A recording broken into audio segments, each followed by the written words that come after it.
Adam, what's wrong with your face? He's stuck in time. Well,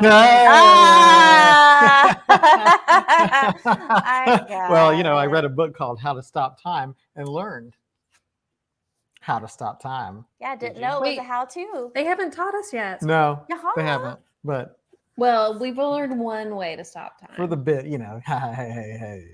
Hi. Well, look who's here in the chat today, Talia. Okay, I'll look with my eyeballs and my your whole mouth. face. Hi, Kristen and Giggles and Kristen again. Tammy, Kristen. Hi, Caitlin and Joe and Mary and Brandy and Dan and Tim and Brandy again. Hi, Willa and Peggy and Stacy and Ed, Nikki, Spare, Susan and Jennifer. Hi, Cindy and Sean and Jan and Carrie and Kelly, Philip, Brenda, Scott, Anthony, Kent, Judy, Bethany, Rachel, Jody, Mariah, Kristen, Steve, Tammy, Giggles, Joe. Oh my God. Oh, in last place. Sean, Philip, Natalie, Ken, and Giggles again. Hi, bye. Hi. Hooray. And welcome. Hello. To the first discussion for How to Stop Time by Matt Haig. This is up to part 4, The Pianist. No spoilers past that point. So in case you're wondering what point there should be no spoilers, Christy I'm ready. has a recap. I have a recap. Now, Tom is struggling to teach history and suffers from seemingly constant headaches. He adopts an 11-year-old dog, Abraham. A group of kids, one of which is a student, attempts to rob him, and Tom apologizes to Camille, which is the French teacher. And in the Rose timeline, that is just not okay. You need to stop. In the Rose timeline, Grace and Rose get attacked at the Globe Theater. Tom jumps down off the balcony to save them and gets confronted by Manning. They get away only because Shakespeare commands it, and they go home, and Tom tells Rose everything. Boom. Boom. That's it. A very short, brief synopsis for a book in which a lot happened. Sort of. Almost. Kind of. A lot happened, but not a lot is happening. Right. Yes. And welcome back, Scott, for the first time since October. Right. Triumphant return. Yeah. Scott's been catching up on. Natalie's back too. Natalie's back. Natalie's been writing books, y'all. Okay, but Scott, no spoilers. This is the return of people. So, what do we think of this book so far? I have feelings, and they're quick. Okay. I read it yesterday, just the first half, obviously, following the rules. And it was really hard for me to stop reading. I got super sucked in. Out of everything that we've read, even like I've read other stuff that technically I think I've enjoyed more, but this one was hard for me to stop because I got really sucked in. And the reason that I think I'm so sucked in and that it was so difficult for me to stop is because I just want to know what's going to happen. Like, I'm really enjoying it, but at the same time, it is kind of frustrating because we are learning so much about the past and so very little about the present. Yes, if the dog dies, we riot. I am enjoying it, but yes, I'm very, very interested to know what is going to happen in the second half because I have no friggin' clue. I don't know where this is going at all. I've never felt so clueless going towards the end of the book, but I'm very, very interested to find out. And I really am starting to think that I love Matt Haig. Something, even though this book has made me feel very sad and very angry, something about his writing is still very lovely to me. The way that he describes things, just, wow. Okay, I'm done. Yeah, you go, Lucas. I think Joe had a good comment that I think Matt Haig is very easy to read or listen to. If you're listening, I'm listening. I am ready for something to happen, though. But at the same time, for me, especially listening, they're like mini micro chapters, right? And I love that because I feel like I'm actually taking away some progress and he's compartmentalizing it. It's not these big, long things that just kind of drag on when I'm listening. It's like, oh my gosh. I really enjoyed it. I think he's a good writer and I'm really intrigued. I like how he definitely addressed some of the more recent cultural things of like sparkly vampires, and he's just a normal guy who just ages 15 times slower than everyone else, right? And I'm intrigued where the discussion's gonna go tonight, because yeah, there's been some major plot points, but how long is that really going to take to discuss? And an hour. But at the same time, I found myself, and maybe you did too, wondering what would I do with that time? You know, how would I spend all that time? And I think in some ways I would do what he did, but I'm really intrigued. Yes, thank you, Amanda. I was inspired by Adam and Christy's recent Beach Trip Beware post by wearing my own Beach Trip Beware shirt. So yeah, I'm intrigued. I want to know way more about what's the guy's name that Heinrich. Heinrich. I love learning about his past, but I Yeah, also want to have. I want the present to happen. I want to know, and I've got some questions that I hope y'all can help me with as we discuss tonight. But yeah, I'm here for it. I like it, and I think I enjoy Matt Haig's writing. Yeah, I Ooh, Wolverine, nice. I had this book was interesting for me because normally, with the amount of like sort of wandering through this and jumping back and forth in time, in a normal, I would be like, I need something to happen.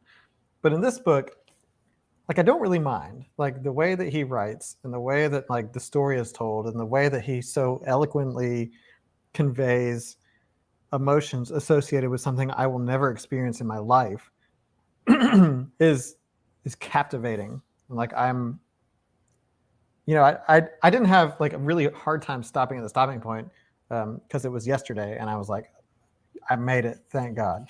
knows me too. And but it's so like wistful and reflective and sad, and again, normally I'd be like, give me something good, but I don't really mind here because of the way that I'm just interested, and just very interested in what happens. And you know, I think that getting this perspective from his point of view, even the past chapters are told from the present perspective. Like, when he's like, yeah, when Shakespeare and I are hanging out, we didn't have cell phones, like that kind of stuff. Like, he still like references, he's like talking about the past from a present point of view. It's just really fascinating. And he's such a good writer, and he has such an interesting take on the human condition as told through something that is not really the human condition. It's just like, there's, as far as I know, and I guess I'm glad that I don't know, or I would have to die. Nobody has this long life disease. But unless Matt Haig has unless it. Matt Haig does. He's been around for a long time. But Someone Google his baby pictures. Are they in black and white? Yeah. Does he have any pictures with Shakespeare? But yeah, I'm just Imagery. fascinated by this whole story, and things that I think normally would bother me don't. So kudos to you, Matt Haig, for making me feel things that I normally wouldn't want to feel either. But yeah, I'm smad. enjoying it. Yeah, so smad. I'm smad. His mom. Smad. Oh, I'm just mad. Okay, Christy. Sorry. Yeah. I mean, I think you all kind of said it so well. And I love the word wistful. That just is this book. And the whole book is just a feeling, and I'm loving that. And I don't know, it's really good. I also, reading this, I was like, oh gosh, we have to talk about this. And I honestly don't think I'm smart enough to talk about this in like a great way. I don't think I'm emotionally stable enough to talk about it. Who is? The whole thing is, you know, it's not a happy story, but the whole thing is so beautiful. And someone mentioned all of the historical stuff that he talks about, and I'm really liking that. And it's gotten me to like Google a couple of things, because like, is that really how things were? And It's just a lovely, wonderful book, and I'm really enjoying it. Like, does Shakespeare actually quote himself in real life? Yeah, well, the one I Googled was, did apples used to be the size of pumpkins? Did they? Not that I could find, actually. Which is a little disappointing. But I it, would you know, love like a pumpkin apple. I know. like what Talia said, like we're getting so much of what happened in the past, and it's interesting. I do find myself really like looking forward to the now chapters, because that's I think the reason I look forward to it is because it's a story that's not yet written. Right. And I know that that's weird saying that about a book that is written, but like everything we're reading about the past is like shaped who we're reading about in the present. So like we're learning about backstory basically.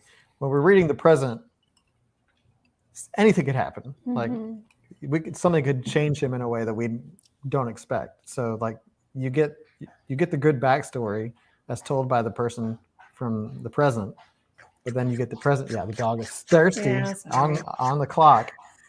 Mark your bingo card. So yeah, it's. I'm looking forward to. He is a very thirsty dog.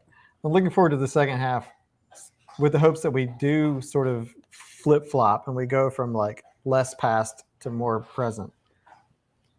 So that might happen. And I love this comment that Scott made. That isn't that kind of meta though. We spend so much time in the past that we neglect the present, and the way that he does live in the present, it is really neglectful. Like he's just passing time, really. I mean, and we're starting to see him break out of that, like actually maybe caring about people. But I'm excited about that too.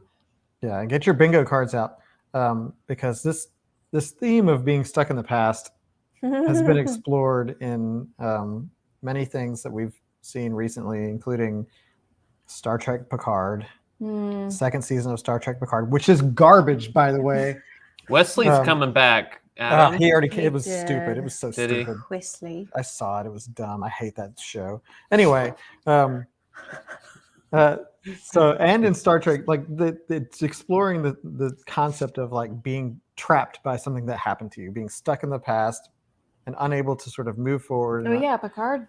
But you're still paying for your subscription though, right? So you can watch it. Yeah, we're watching other things. That's garbage. But like this book does it so well, and like way better than Star Trek. Okay, we do need to move on from Star Trek Picard though. God, that show's terrible. Okay. No one say anything if you've already read the end. I'm just putting this out into the universe. No spoilers. That if there is not some sort of peace at the end, because so much of the story that we're getting thus far has been smad, if there is not some sort of peaceful resolution or some bit of happiness or restfulness towards the end, I will be very Matt Haig, you will not be loved anymore. angry. So I think his main quest right now is finding his daughter, right? Like Yes, that's kind of a long through line. Finding his daughter and kind of dealing with, I think he's still hung up on Rose. Oh yeah, definitely. Well, and Talia, I understand that, but like the humans ended beautifully. I think that's what I'm saying. Not like a happy ending, but there was peace in it somewhere. We've only read one Matt Haig book, but I'm confident that we're not going to be really upset at the end, or maybe we'll be upset in like an okay way. I'm going to send him an email. That poem got me. Oh yeah, it's true. It was so cute. Oh, you didn't get this because audiobook. I mean, I heard it, but I didn't. Let me find it. I mean, I visualized it, but so skyscrapers. And it looks like the skyline. It's cool. I like him. I want to keep liking him. So don't dookie it up, Matt Haig. Don't dookie it up. Somebody mentioned Shakespeare. Shakespeare, first of all, just being a character in this book. Fun. I wasn't expecting to actually meet likable character. Yeah, I wasn't expecting to actually meet people like Shakespeare and F. Scott Fitzgerald, Zelda. You know, like, but it's like the way I'm reading it, it almost like I have to remember that Matt Haig is writing fiction and that we're not just reading like an actual account of the past. That's how sucked into the book I am. I'm like, oh, and Shakespeare was like that. Yeah. Matt Haig would know, but you know, him knowing about other people, other non-aging people, kind of being cool with it, was interesting. Well, and him meeting people from the past, Shakespeare and F. Scott Fitzgerald, like I love that he's teaching history, and I love how he talks about history. Like, gosh, his interview to become a teacher was just amazing. Like, I would just listen to him all day. Who? The teacher? Hazard? Tom Hazard. Yeah. Yeah, this one, that almost got him. You know, Shakespeare had bad breath. Yeah. I mean, because they couldn't drink water without potentially dying. Yeah. You had to drink ale so you don't die. And you know, there's certain things that are happening in the present that I'm looking forward to seeing how they play out. First of all, the thing with Anton. Yeah. A kid who seems to be genuinely interested in the subject matter, like the one kid in the class who's not screwing around, but also the kid who's got like bad friends that almost beat Tom up, and Tom threatening, or not threatening, but being like, "Go ahead, have you ever killed a man?" I have. Being like, look how tiny your knife is. That was so badass. So with Anton is an interesting story for me, and Bobby. and then do we? So here's a question that I had. If we're kind of getting a little deeper, that maybe the group can help me, because maybe I just zoned out for a minute. Do we know more around the circumstances of what happened in Sri Lanka, or is there some mystery there of what? We have no clue yet. Okay, There's okay, still some that's what I mystery. thought. No clue yet. I mean, I have my, because every 8 years there's a favor asked, right? Mhm. And then you change jobs. But he didn't Lies, have yeah. to do it because she was already dead. yeah, Hopefully just from old age. So go ahead, Adam. I was just gonna say there's the thing with Anton in the present, and there's also the thing with Camille. Mm-hmm. Jay. Where he's stalking her at 4 a.m. Yeah, on Facebook, and like that, there's some parallels there with Rose a little bit, and also like just in the way that she says like you're a mystery, like that was a very like parallel there. So I would say there's those two things, and then Heinrich and the search for what's her name? Marion. Marion. And it's Hendrik, I think. Hendrik. Yeah. Hendrik. Okay. So that's Missy, y'all are not making me want to travel that much. Well, New Orleans does too. New Orleans smells so bad. New Orleans smells like it's beignets everything. and barf. It's a combo. It is a combo. It's a bodily fluid combo. It's okay. Outside right now, it smells like bug spray and honeysuckle. But yeah, so the present, there's just a few things, and we keep getting like really tiny. Somebody mentioned that the present only happens in like very short chapters. In the past, there seems to be, we skip around a lot. Like we'll be going from like the 1500s to the 1900s to the 1800s, which is, you know, I'm really vigilant about reading the chapter titles because I don't want to make a mistake there. But I'm also sad because we already jumped around a little, and I'm like not done with Rose. So I hope we. I don't think we're done with Rose. Yeah, I don't think Okay. he is either. Although part 3 was Rose, right? Yeah. Yeah, part 3 is Rose. But that's why I'm worried, and I'm not. I want more of their story. I'm pretty sure we're going to get I more think we'll Rose. get more, I think- especially with the parallel with Camille. I think, you know, it's interesting that the book is called How to Stop Time, and we talked about like the kiss that stops time. I mean, you can argue that like his being hung up on Rose is in itself also like kind of stopped time for him. Like he's very much stuck Yeah. there. Oh, his headaches are so interesting. Oh yeah, and scary. Oh yeah, but I don't know, the fact that like he's had so many experiences and has so many memories that like his head is basically rebelling now and just causing him pain. That was really interesting to me because I've never heard of that in any other like. What does that remind me of? Oh, I know. Is it Star Trek? It's Stargate. Ah, we were close. I found the other part that I was thinking of. So yeah, Rose had said, right, about like if you kiss someone, you stop time. But then F. Scott Fitzgerald, when they met, he says, if only we could find a way to stop time. That's what we need to work on, for when a moment of happiness floats along, we could swing our net and catch it like a butterfly and have that moment forever. And then Crazy Zelda is like, they stick pins in butterflies and then they're down. Anyways, but I thought that was interesting too. That's all I'm saying. Mm-hmm. She had one of those long cigarettes. Super, I'm a like, butterfly. Stick a pin in me. Martini. Sorry. super eloquent writing. Yeah. Just interesting perspectives on stopping time. Now, in Star Trek Generations, I'm not going to go there. Time is the fire in which we burn. See, Jay knows. His brain was full, and we also have ascended beings in Stargate that when they turn into humans, they like have too much knowledge in it. Anyway, Is this the TV show? yeah, Stargate We SG-1. did not watch that. Well, you should. I watched Anyway. some of it, but I never got like fully. I love sucked in. Stargate, like the movie. What do we got? I have a question. Oh, you have a go. question? No, Go I for mean, it. I was just gonna say. Please.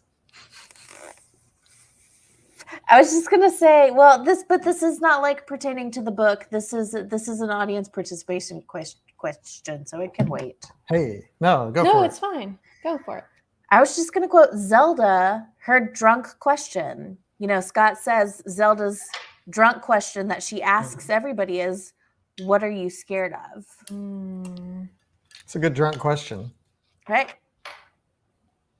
I would say I'm scared of people asking me the question, "What are you scared of?" Cop out. Spiders. Scott's Spiders. scared of reviews and loneliness and Hemingway.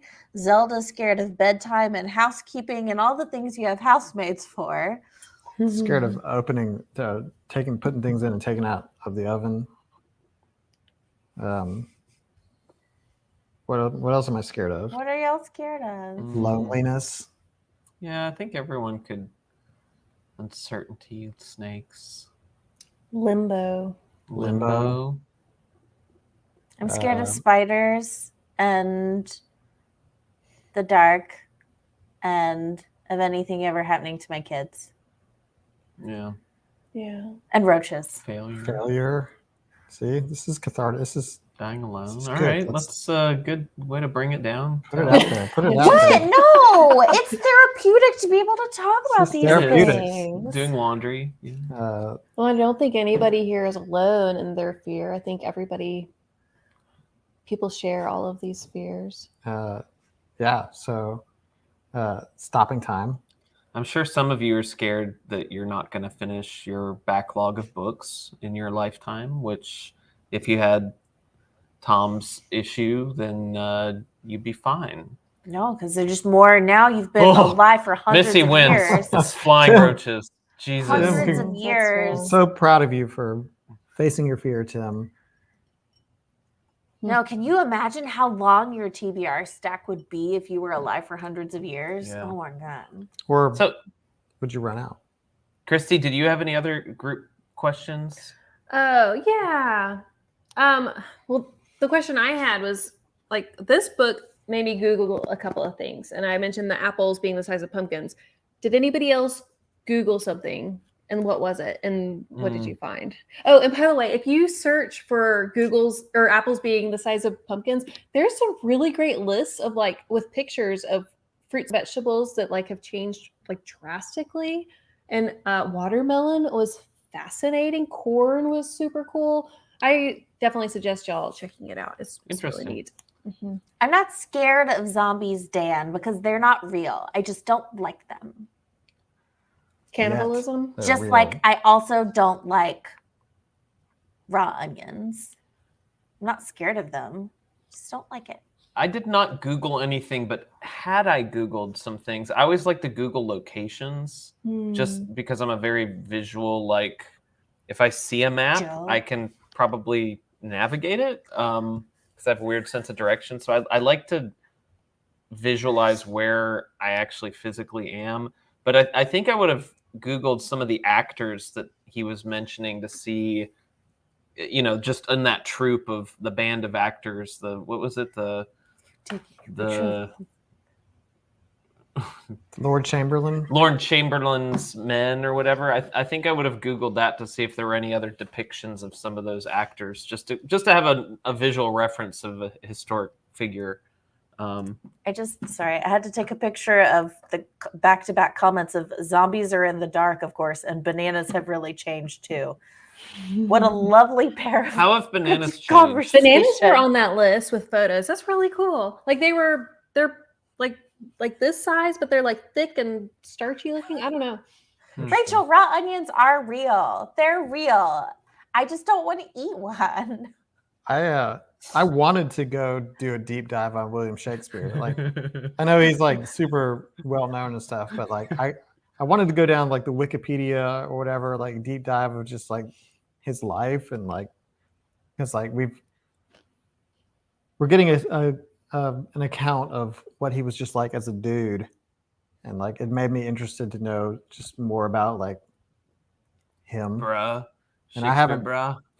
Mariah Google's loot lessons near me. He doesn't bring that one up though. Yeah, that loot will get you places. If you play it well, So, it'll get you in the Shakespeare's good graces. Now there was something about when he went to Shakespeare to try to get Rose and Grace a job there, and Shakespeare was very dismissive at first. Then he said something, and it made Shakespeare asked, like, "Do you love her?" And he answered correctly, and it made Shakespeare tear up and like agree to give them a job just basically instantly. That was kind of a powerful moment for me reading this book yesterday. So Amanda has a question about, does he have any personal effects that he carries? The only thing that I saw was the penny, right? That he keeps in his wallet that his daughter either gave him or was holding on to. Maybe it's a secret penny. Maybe it's like the what's the movie? The Time where he finds the penny in his... No, don't talk about that movie. That movie made me cry so hard. My whole body was sore. I won't even say the days. title because I just ruined the whole movie for everyone. It's great, but anyway. I do think so. I mean, one of the things that I was kind of pondering through all of this is Peggy. You're aging. You're susceptible to everything. Granted, you have a heightened immunity and whatnot, but I would think, like, okay, you start to exhibit arthritis, or you can still have cancer or some things like that. Man, at that point, if you're 600 years old, I would call Heinrich and just want to be put out of my misery anyway, because it's like, what else do you have to do? Do you really want to live through some, debilitating thing at that point? Like, I know that's deep and dark, but I don't know. That part scared me more than anything. Was just the prolonged illness of having to deal with that in this state. And maybe it's lessened to a degree because he has that heightened immunity. Yeah. All right. You know what was interesting to me also about going back to Shakespeare is his take on writing. Was that like... Oh, that he hated that it, he hates right? it. Yeah. He it was just like work for him. He was like, yeah, this whatever. Pays the bills. Yeah, make the investors happy or whatever. I just thought that was interesting. I thought it was interesting the kind of actor he said Shakespeare was. That he was quiet and like kind of subdued. I thought that was really interesting because I can't imagine that. Oh, that's interesting. Ew. It's interesting. Bananas look gross. Factoid, Bobby? Henry Hemmings, the immortal man Shakespeare mentioned, was a mix of two men's names that were Shakespeare's friends in real life. I think how they kind of sprinkle in all the rumors of people that don't age was kind of interesting. Like talking about even Shakespeare did it. He knew somebody that got killed, and that's how he got his place. Yeah, that's how Shakespeare got his place. It's just interesting that like people are kind of aware of it. So the government is. Mm-hmm. Wamp. So Philip Hunter Gilfus said, this reminds me of Catherine Arden, and she did The Bear and the Nightingale. In a sense, there is no plot in the first half, just flashbacks and events. We are compelled by his past life or lives, but not driven by any real journey other than in the past. He's not a fan of this, and he needs something to sink his teeth into. What does the main character want? What's the conflict? I get to find his daughter and not finding her and having to listen to the society, but in the first half, there's not much. It's not much to either. It's not much to either. Thank you. We just get the experience in the past. I can't tell if that's being clever by making time go backward or just spinning our wheels until the action starts later.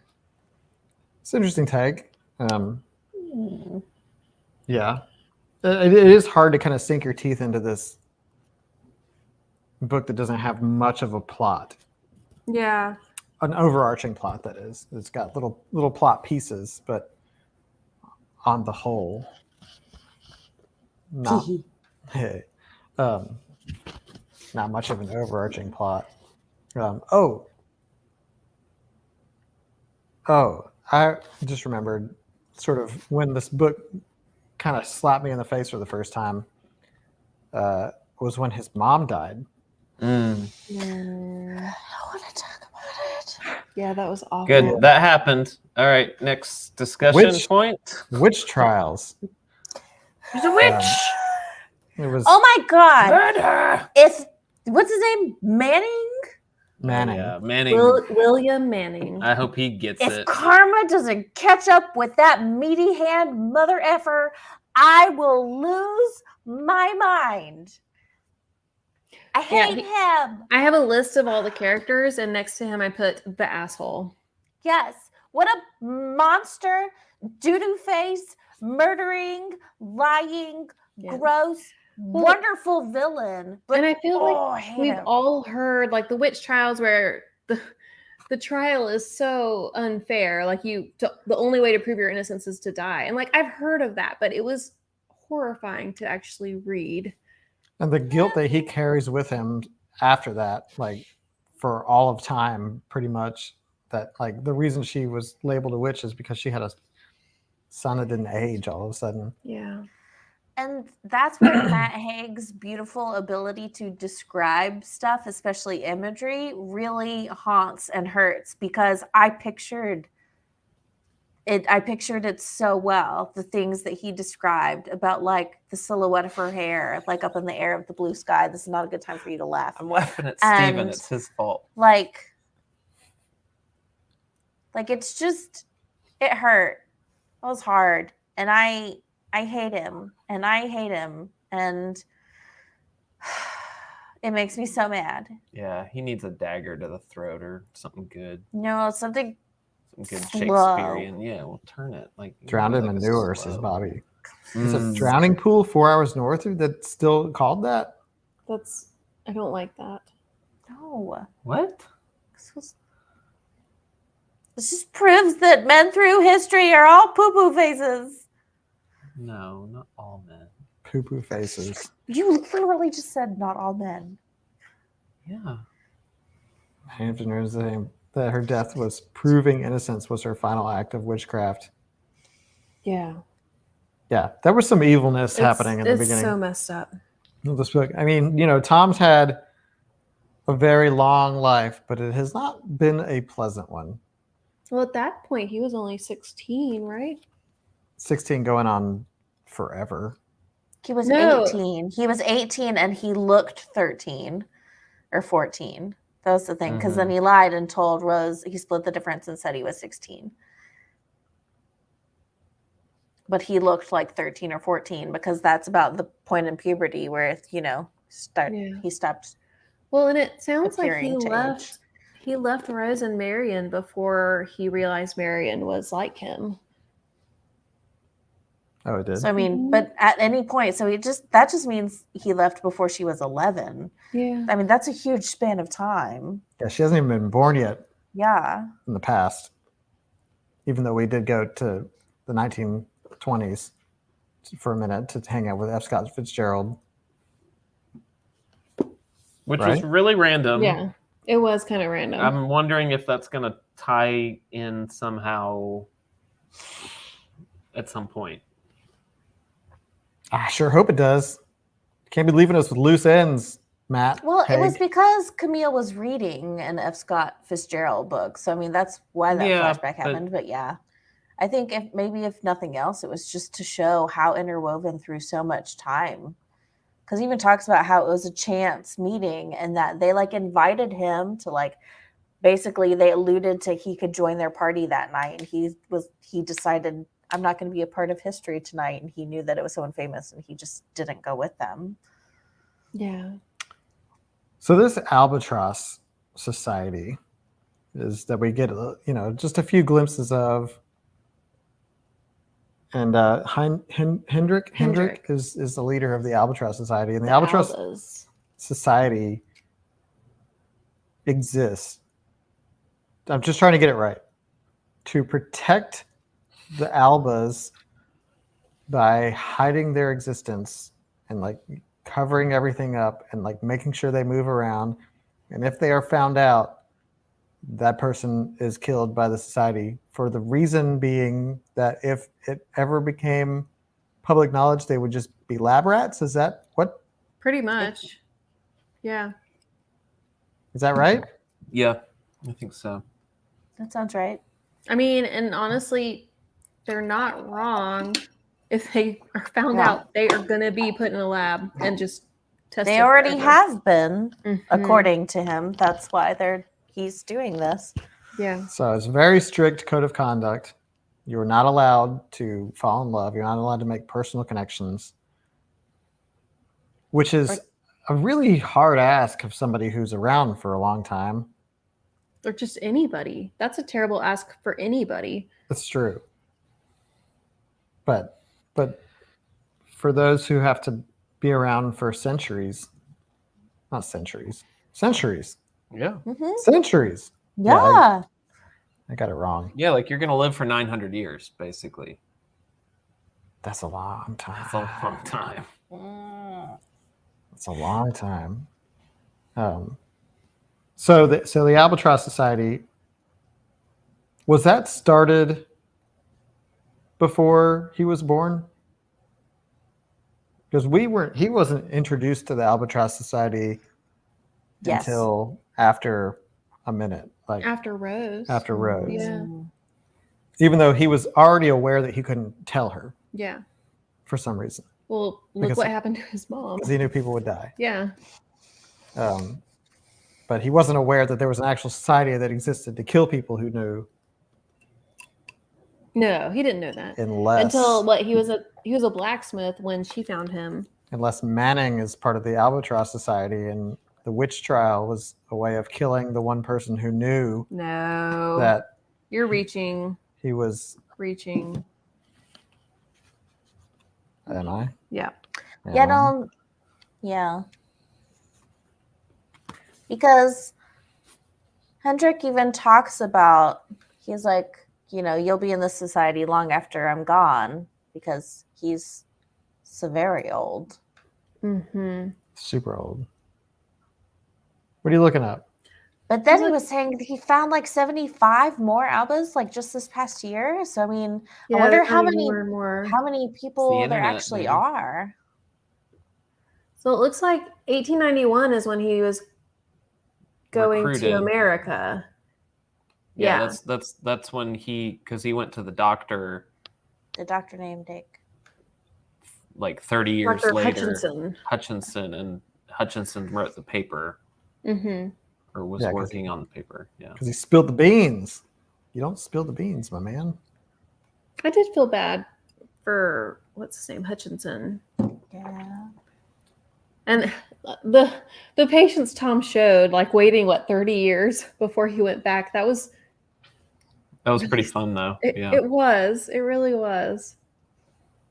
Just to prove that he didn't age. Mm-hmm. That he wasn't crazy.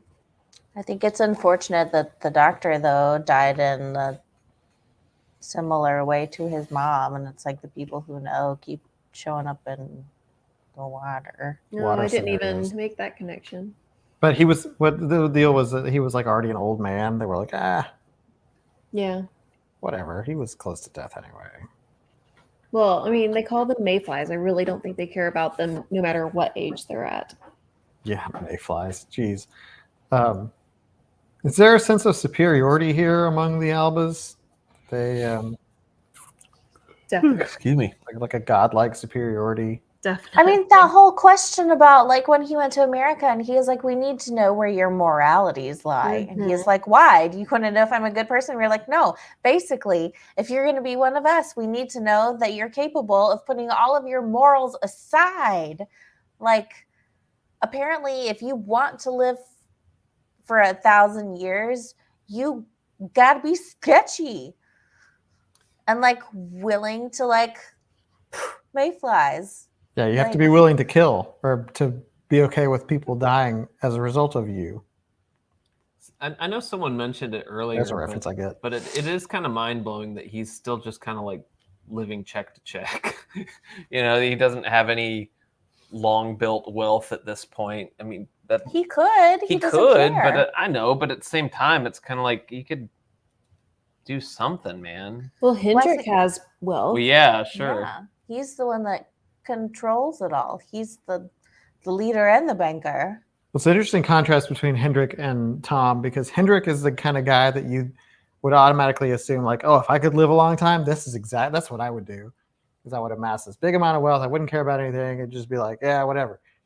And Tom is like the exact opposite. Tom is the overthinker, the emotional, like, the one who views his long life as a curse as opposed to like an opportunity to like gallivant and be rich. They're really the only two that we know of that we've had any sort of glimpse into their personalities. Yeah. Like the lady that came and got him, we didn't really get much of. But that like leads to my question. So if there's all of these Albas, if they're not allowed to form attachments with the Mayflies because it's dangerous, why can't they form attachments with one another though? Like, why is it so secretive? Like, you would think that they're all allowed to know each other. Why can't, if one of their huge struggles is like dealing with the fact that they can't have personal attachments or can't fall in love, you think that they'd be a much tighter knit group, like make some legit lifelong buddies here. I mean, I understand that it's maybe a little bit harder to like hide or whatever, but if y'all could take 8 years to them is nothing. So why can't y'all take turns being in little clusters and groups of friends and traveling around together and then trading off? Like, I don't understand why it's secretive between them. Yeah. I guess it doesn't have to be. I wonder if it'll come up. Yes. Caitlin. Well, and also plenty of Albas. There's the people who do the 8-year thing and then have to do a favor. Are there groups of Albas that don't do that and maybe they have more of a freer life? I don't know. There might be different levels of Albas. Bobby has a good point. Don't like it. He keeps the Albas apart as a power play. Interesting. Are there any consequences to the Alba directly for breaking the rules? We don't know yet. Because he's broken the rules, but the only consequences are to the people that he formed connections with, which is a consequence to him, but not like they're not under like threat of death or anything like that, or imprisonment or anything like that for breaking the Alba rules. It's always other people that actually get killed. Mm-hmm. Susan, I wondered about that as well, but he says when he on her Facebook that he saw that she was aging. like quite clearly in the photos. I am interested to find out if she has this rare facial recognition ability, where that's that's coming right. from. She had some, like, she was able to. She's got like some rare things. She's like in the top, like in the 1% that can recall, like perfect recall of someone's face. And I'm wondering if there's like some old history book. Yeah, or if there's some something painting of him somewhere, or some story or something that he's not aware of, where she read about him or saw an old photo or an old painting or something, and is like, that'd be fun. We'll see. Camille's an interesting character, See. and his interactions with Camille has been interesting. Like they're uncomfortable. Yeah. There you go, It's- Missy. That's yeah. what it really was. he is so awkward and rude, especially at first. To her. Do you think Mark Zuckerberg is an Alba? I think he's You just would- an android. You would think hundreds and hundreds and hundreds of years of practice of small talk, and he would be better than he is. He's terrible at it. Yeah. Well, maybe he's just terrible at it with people he knows he could form a connection to, with people that are dangerous to him. Because the guy who was actually threatening him, he had no problem like being like, "I've killed a man." Do you think if they get haircuts, it takes 15 years to grow back out? 1 year's worth? They're real Wow. close to being What asked happens? now.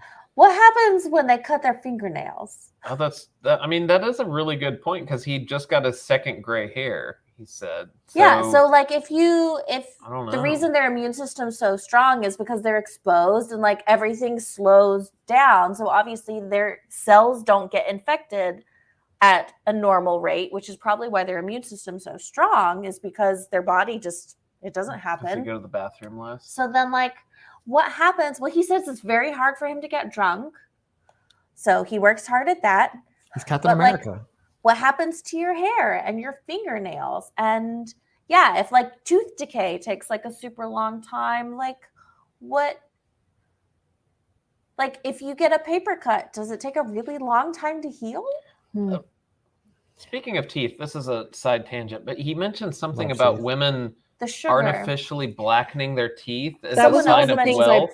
That was one of the things I meant to Google and haven't yet. But Someone oh my else mentioned gosh. it earlier in I think when we were talking about the Googling things as well. And it makes sense. I don't know if So it's like a accurate, teeth but it rot totally thing, makes sense. because Like you're wealthy. 'cause only you the can wealthy have people can sugar. afford, yes, to have all the desserts. So yeah, you want to have Wow.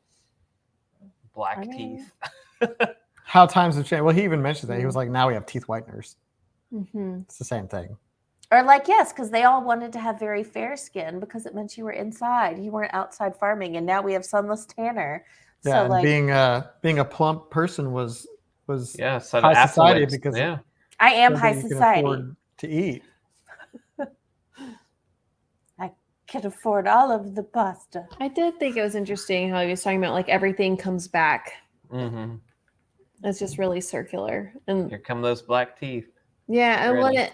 it also how he's not really worried about anything because he knows he's been through so much.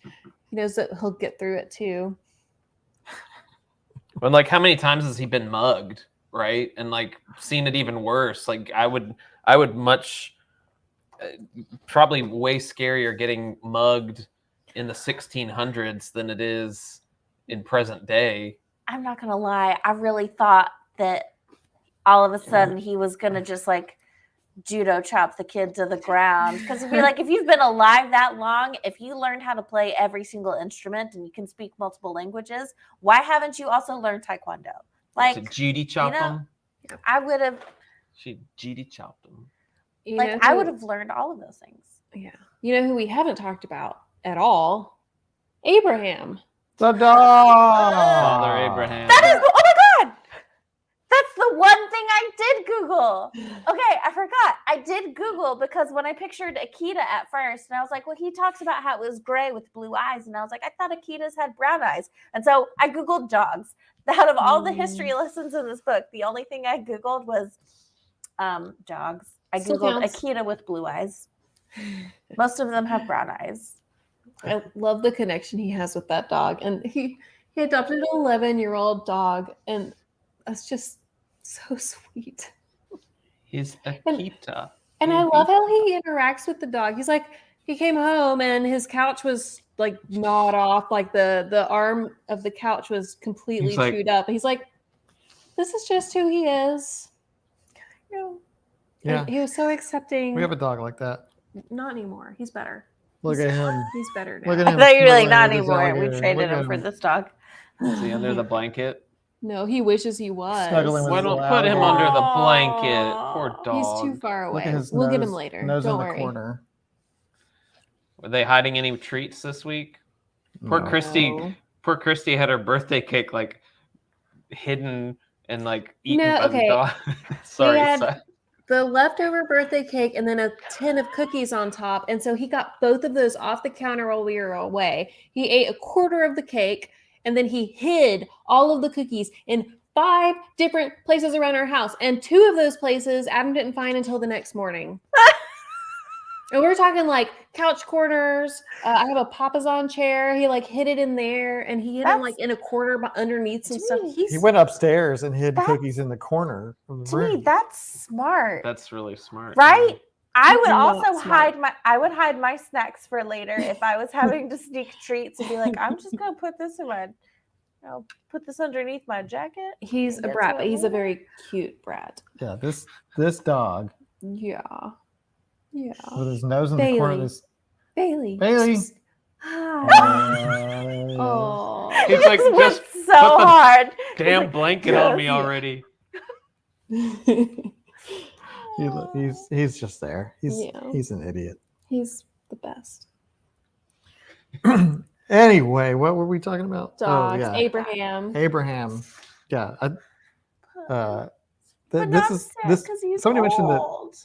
Matt Haig and dogs, because in the humans there was also a dog Yeah, the dog. that he could kind of talk to. He adopted that dog, and I was like, oh, I really want to talk to Adam about it because he's gonna love this part.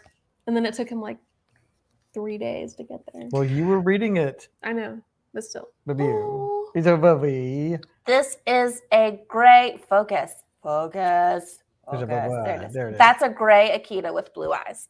It does kind of look like a wolf, so his threats were not totally empty. Reminds me another thing that I did notice. So yes, the dog. Wait, really quick. Hey, Leanne, if you're still here. Hey. I think she's jumping on to say hi. Hey. So the dogs in this book and the humans, but also the way he describes music.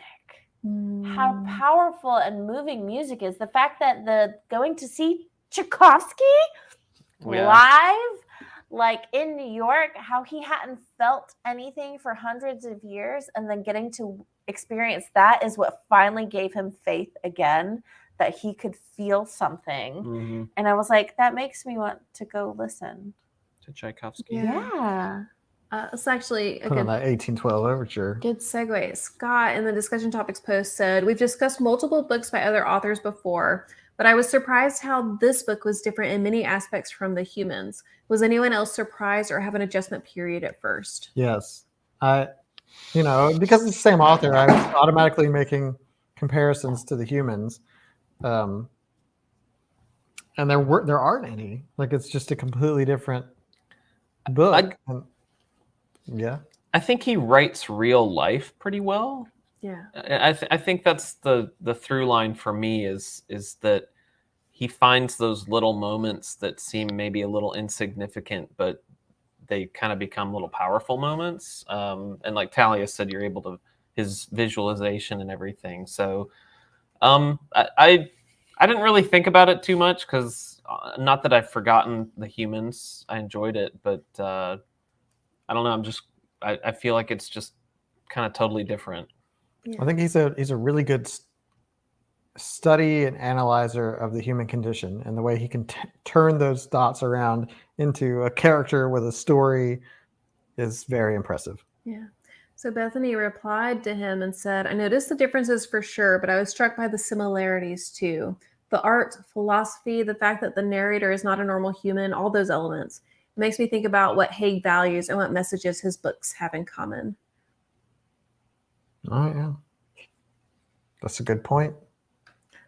That's a good point. I do think I'm going to read The Midnight Library after this. It's already on my shelf. Some Fully people have aware it. that Yeah, I got it for my fully birthday. aware that the book is going to hurt me probably. But you know what? That seems to be Matt Haig's MO.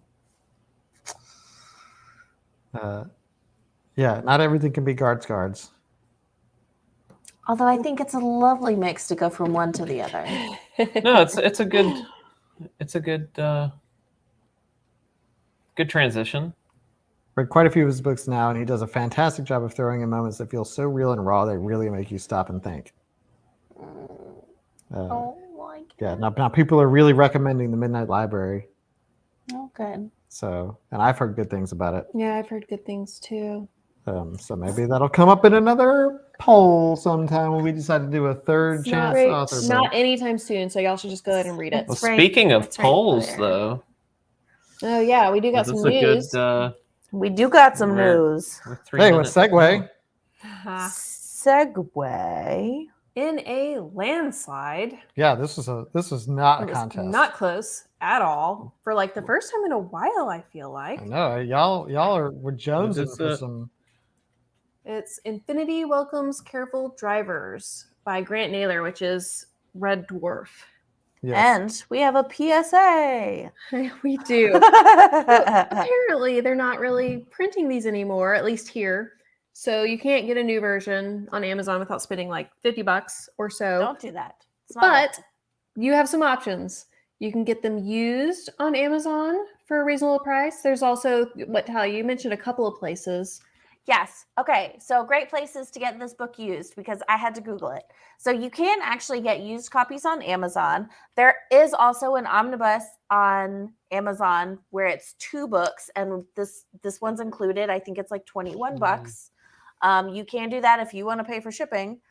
There is thrift books. I didn't have a great experience with them, but everybody else loves them. I like them. Books A Million actually has a used bookstore online where you can look and get them. Barnes and Noble, I think, did not.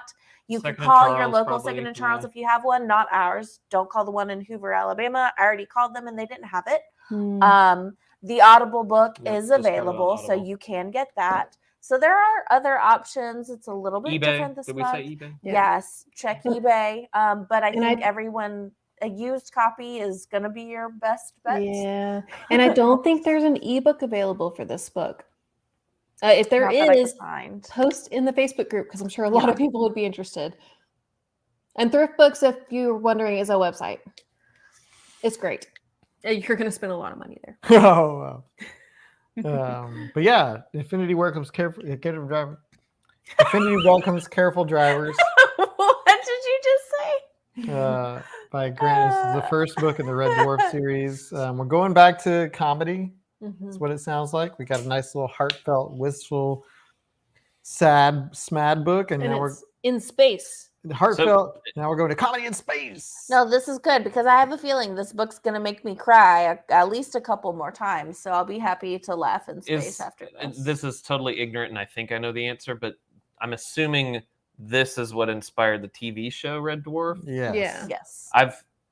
I know of it, and Like it was I've partially seen like the author. So I didn't realize that.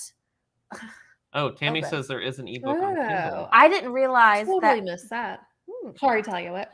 I didn't realize that Grant Naylor is 2 people. So Grant Naylor is a Oh. pseudonym for like Rob Grant and someone Naylor. Anyways, and they're a writing duo, and so that is their name that they use for when they write together. And so one of them 11. So I think Rob Grant actually is one of the writers. He was one of the writers for the TV show. Okay, Doug Naylor. Thank you, Jay. Yes. Of course, Jay would know. Well, I read about it, but then I forgot. There's only Yeah. so much room in there. So once we finish Matt Haig and we've had a good cry, we can have a good laugh in June, which is our 3-year anniversary month. By the It way. is 3-year anniversary. Literally Wasted will have been around for 3 years. Wait, that's feels kind of perfect. So June. the first book that we started with was a book written by a pair of people, and now our 3-year anniversary is a Couple of book Brits, written yeah. by Couple Yeah. of Brits. doing it again. All right, Yeah. So that's Well, fine. Sure, that was intentional. Fun space book in June, the 3rd anniversary of Literarily Wasted. Wow. But for now, I can say for sure that I am very much looking forward to reading the second half of How to Stop Time, because it is captivating and it is just beautifully written. I think Matt Haig has a way with words. Yeah. And I'm here And for I it. just want to know what is going to happen. Just want to know. It's our 3rd anniversary I just want to know. coming up in June. But yeah, so Just want to know. our second live discussion will be on May Oh, 27th. 27th, the day Christy comes back. Oh yeah. Where are you going? Oh, it's okay. I lied. It's It's the 25th. The 25th. The 25th. I am joining my mom and stepdad on their 3-week road trip. I'm only going for a week and a half, and my 2 brothers Oh. will be with me too. And I don't think we're all going to make it. Oh, Yeah, wow. she's leaving me for 12 days. So if anybody wants to like hang out or do anything, And Mom, if you're watching, really, Stephen might not make it. I will be by myself. Let's Wait, make some but you stupid get back videos, the Adam. 25th? Yeah, You I'll wanna- be here in time for the live stream. It's fine. Okay. Yeah. So yeah, if you want to do something, I'm free. Otherwise, I'll just be laying face down on the floor. hiding cookies. And Yeah. the Around couch the house. cushions waiting for Christy to come home. Mm, Yeah, just not moving. So let's hang out. Let's hang out. You can hang out with Lucas Yeah, because I totally, have to man. travel Lucas, next let's week hang for out. work. Let's go make some stupid videos. I'm down. Oh, and about the Kindle version, y'all really research that before you buy it. Carrie said that Ooh. it might be a different author. Ugh. So Whoops. What? Weird. Why? Different Bethany Red Dwarf. says this is a good way to sum it up. Matt Haig uses such simple diction, but he says it's beautiful and profound. I think he has such a talent. yeah. So on The that talent note, for making me mad. Okay. I'm gonna get way into claymation. You could. Stand in the place where you were. Leanne, hit me up. Yeah. On that note, thanks for joining us. This has been a fun discussion, and I look forward to talking about the second half of the book with everybody. Yeah. In 2 weeks. 2 weeks. Y'all tell a friend, bring a friend to our 3rd year month and discuss Red Dwarf. Go buy them Yeah. the book and invite them. Yeah. Get you a used copy for like $3. All right. Well, good night, everybody. Lucas, let's harmonize. No, bye. How do you end it? End it.